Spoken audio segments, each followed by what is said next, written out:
Honestly, I think I already found the one. Pero kung akong tatanungin, bakit kailangan isa lang ang the one?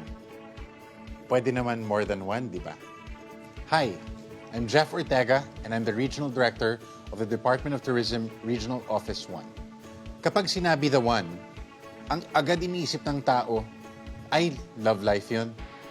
Soulmate, special someone. Totoo naman, kasi yun ang familiar sa atin. Pero ako kasi, ang dami kong the one eh.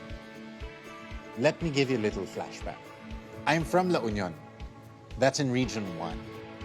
Then, like many people, worked in Manila. And then one day, gumising na lang ako and thought, I think I'll go back to my hometown.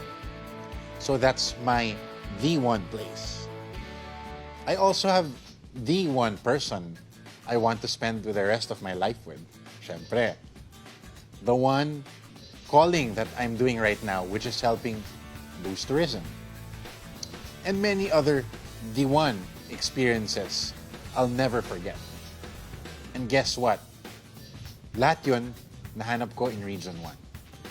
I guess what I'm saying is that if you wanted to find the one, like I did, you have to go out there and make your own life adventure, especially now that slowly but surely, we're getting used to the new normal.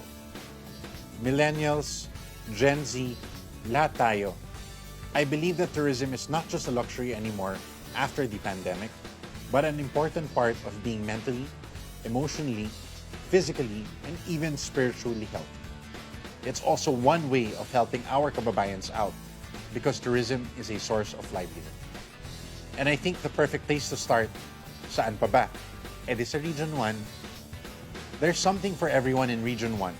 Adventure, food, chill, destinations, culture, lahat yan. There's something for everyone in Ilocos Norte, Ilocos Sur, Pangasinan, and of course, La Union. I encourage you to find the one in Region 1. That is why we're going to make it easier. Just follow our social media, Facebook, YouTube, and Instagram for the latest news, travel tips, and suggestions, and surprises along the way.